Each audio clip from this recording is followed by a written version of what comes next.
It's a bantamweight title fight between Rafael Assunção and TJ Dillashaw.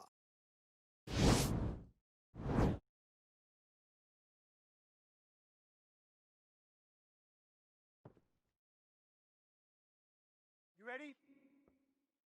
Ready? Well, these guys have been on each other's radars for quite some time. Tonight, it shall be done. Both guys well-rounded. You think we're getting a kickboxing match tonight or what? You just don't know, right? You don't know who's going to be able to employ their strategy the way that they need to. This is a close fight on paper, and also in every performance we have seen them put on, these guys seem to be the mirror image of each other. Dillashaw going for the leg kick. He does not connect. Big kick lands. Muay Thai plum. Pushing forward now with strikes, and now he's able to secure the takedown.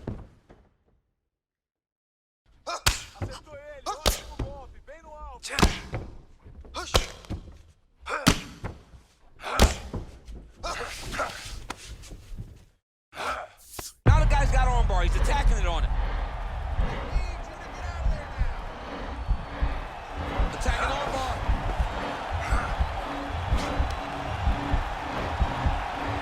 Continuing to try to manipulate the head here. And this might just be a matter of time.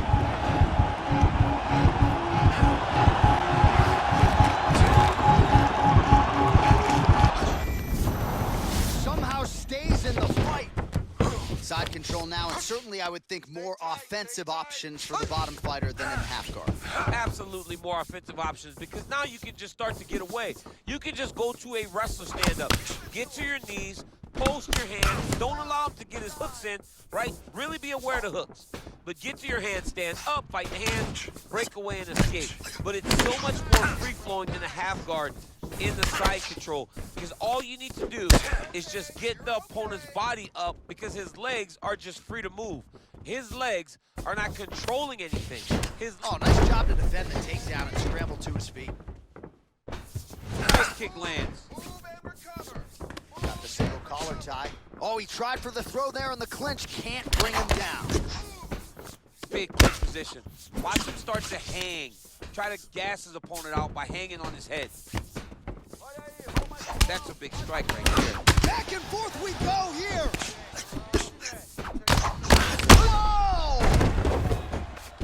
Dude's hurt. Serve him up. Go get him. I need you to start working hard, baby. We need a takedown for this.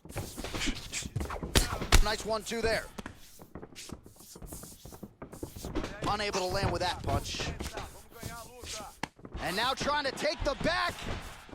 Oh, man, I'm starting to feel bad for the canvas as he lands another takedown there. He landed another takedown, and he's doing it over and over again. What I am a massive fan of is his cardio, the ability to be able to keep this pace over and over as he hits these takedown attempts.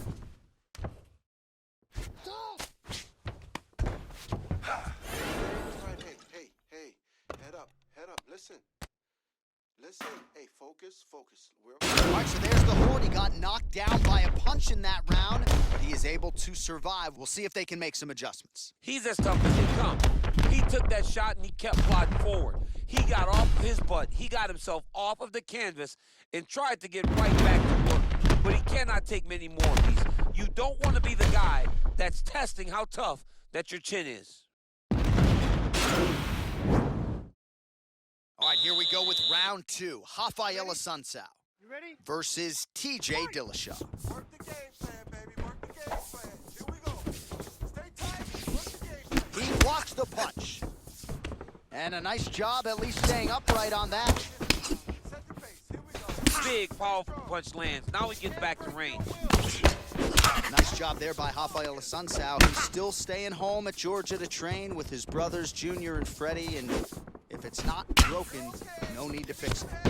Oh, master of the transition. Nice scramble. All right, so maybe he goes for another takedown here, and it's the setups too, right? He's not blindly shooting from the outside. Maybe he'll get it down again. He's doing a fantastic job of setting up his takedown with his hands. He's forcing the hands up around to block his face, and then he's dropping his level, shooting his shots. And ultimately, because he's such a great submission guy, no matter how the fight gets to the floor, he just needs to get it there. So 35 total strikes have landed for Rafael Sunset. Just below 50% now, landing with 47% accuracy against TJ Dillashaw. That's hard to do. And now he's secured back position. All right, so he lands a jab there. Pretty nicely done, DC. You can really control a fight just knowing how to fight behind your jabs. Well, confidence is high. I repeat, confidence is high. And I got to think when you knock a fighter down in the previous round, that's going to think you can do it again. I mean, confidence is key in anything you can do in regards to fighting. So, for him to secure that knockdown early, he has to feel good going forward. Stuffs the takedown there. How good is his takedown defense? Just over 2 minutes now to go. So a much different approach for him here in this second round. He was a little bit tentative in round one, a little bit of a feeling out process. Now he has clearly found his rhythm, found the range. We'll see if he can continue with more activity here in round two. Nice. There it is, there it is. Sun Sao gets plastered by that uppercut. Well, he continues to do a nice job here defensively, protecting his head, raising the guard, and really frustrating the offensive fighter a little bit. Lesson one in boxing class, hands up, chin down.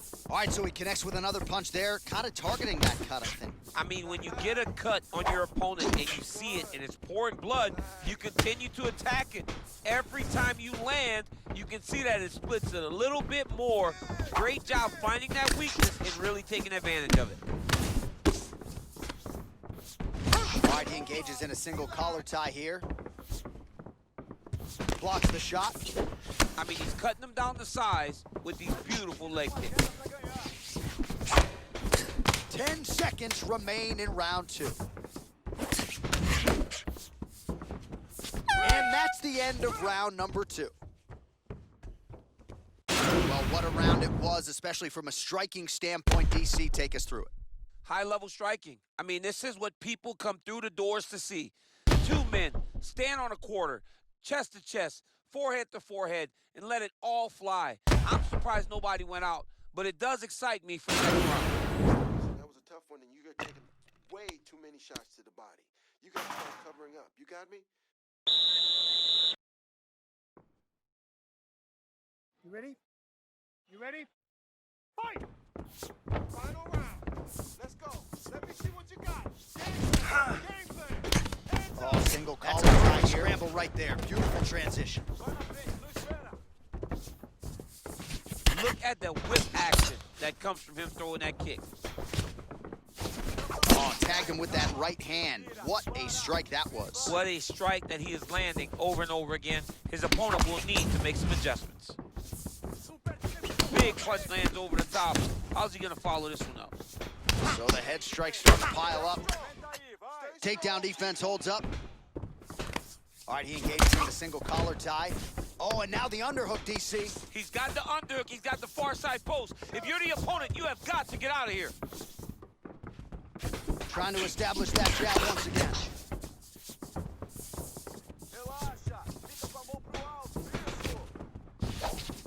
Well, just as he did the previous round, continuing to land a high number of strikes here, and he hasn't really showed any signs of slowing down. Scary, scary proposition for the opponent. You can throw him over top. Get the plum over top of him. So under 3 minutes to go here in the fight. Hey, hands up. Check your face.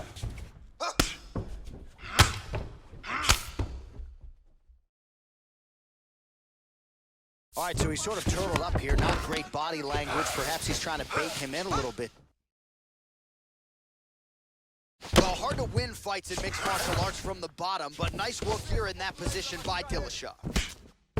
Oh, big combination of ground and pound strikes here, DC. This could be the beginning of the end. I mean, you got to be very careful when you take these big ground and pound strikes. You need to control posture on the bottom And if you're the top guy, the guy that's looking to finish, continue to gain posture and rain down big strikes on your opponent. Oh, he postured up there, gained some valuable separation. And now the ground and pound starts.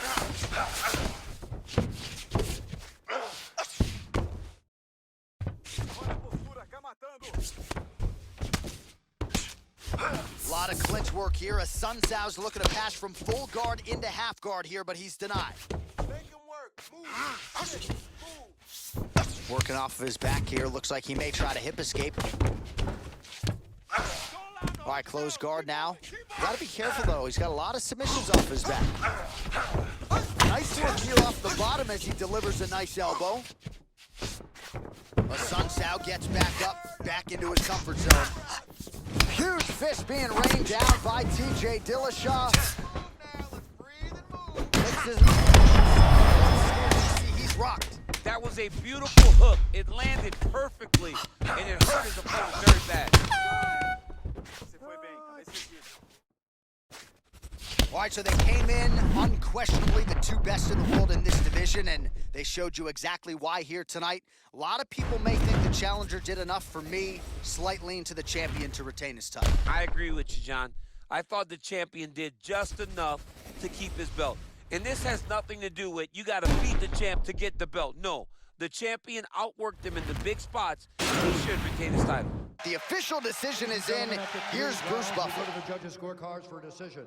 All three judges scored this contest 30-27, declaring the winner by unanimous decision, and still the undisputed UFC bantamweight champion of the world, TJ